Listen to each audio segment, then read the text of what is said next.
I'm very happy to read this story exactly as it was told so very long ago.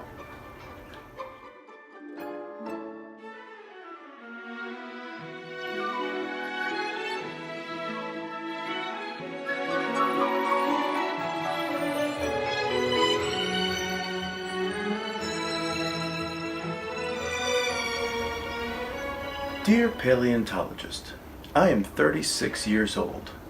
Some of my little friends say that there is no Brontosaurus.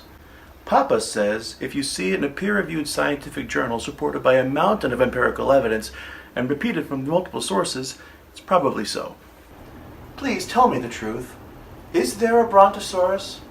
Sincerely, Virginia O. Marsh, 777 East Princeton Street, Orlando, Florida.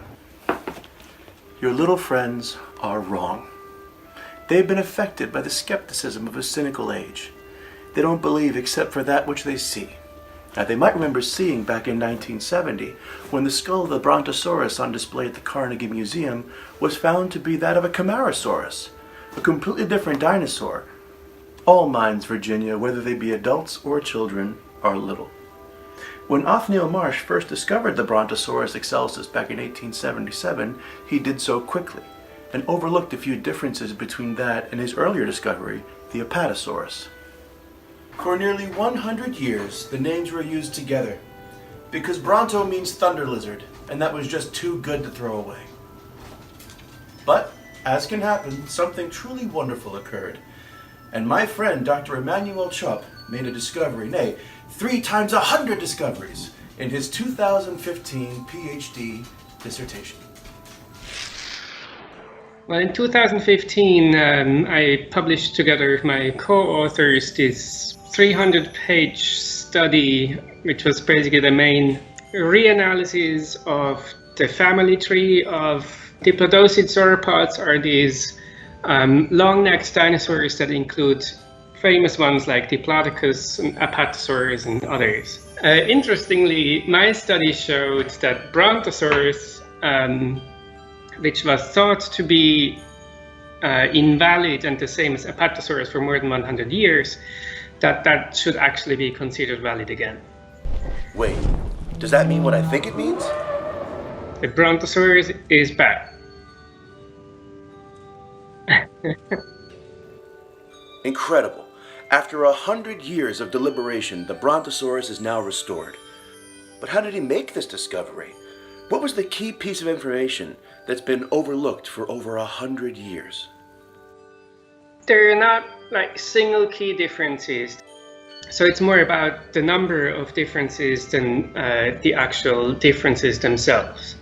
But some of the things we see that are different between Apatosaurus and Brontosaurus are in the shoulder blade or in the ankle or along the tail.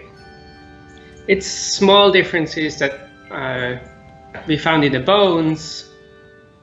If you would look at them from the outside, you would probably not see too much of that. But we never know how all the soft tissue looks like, so there might be many more differences in there. Virginia, this discovery is getting bigger and bigger by the minute. Dr. Tschopp's work determined that 5 separate species existed, divided amongst Apatosaurus and Brontosaurus. Marsh's original Apatosaurus ajax and Louisae, with 3 species of Brontosaurus, Marsh's excelsus, and 2 newer species, Yanapin and Parvis, both described in 1994. All 5 species seem to live in similar areas in Jurassic Western North America, and each had their own distinct ecological role to play. Dr. Tschopp's 300-page dissertation covered hundreds of differences between the different species of Brontosaurus and Apatosaurus, and relied on the work of many scientists from around the globe. A century ago, this kind of research would have been impossible. Maybe the advent of new technology is important to this research. Something here. This one is that's a rib of a sauropod. At this end, you can see this kind of notch. So the rib would have been much longer than this. It seems, because of the shape of this notch and because there is still some sediment in here, it seems that there were some theropod maybe bit off that piece of rib. But we do with this now, or what we actually did with this a couple of weeks ago, is that we scanned it in 3D so that we have a virtual model of this entire bone. And we sent it to some collaborators on the study too, so that they can have a 3D impression actually virtually, but they could even print it and touch it and look at it like this to check if they come to the same conclusions. Yes, Virginia, there is a Brontosaurus. He exists as certainly as love and generosity and devotion exist. Alas, how dreary would the world be if there were no Brontosaurus? It would be as dreary as if there were no Virginias. And according to my map, there's at least 2 of them. Not believe in Brontosaurus? You might as well not believe in unicorns. Like the Elasmotherium, a 30,000-year-old woolly rhinoceros with a single horn growing out of the center of its head, found in Siberia just a few years ago. You might get your papa to hire men to watch all the museums to catch Brontosaurus fossils coming out of their jackets, but what would that prove?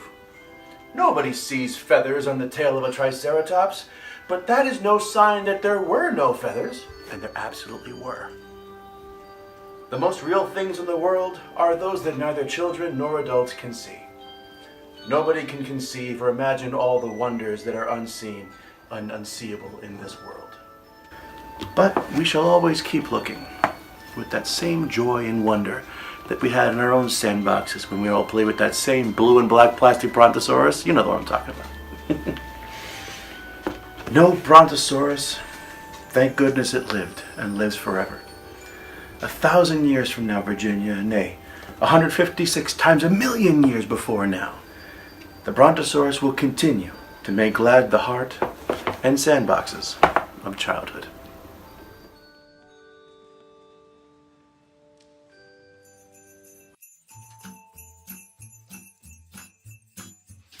Dr. Tschopp, thank you for being here today. I really appreciate your time. But before you go, I have one last question. What's your favorite dinosaur? I don't really have a favorite dinosaur. Obviously, I like sauropods a lot because that I study, but basically anything you study becomes interesting.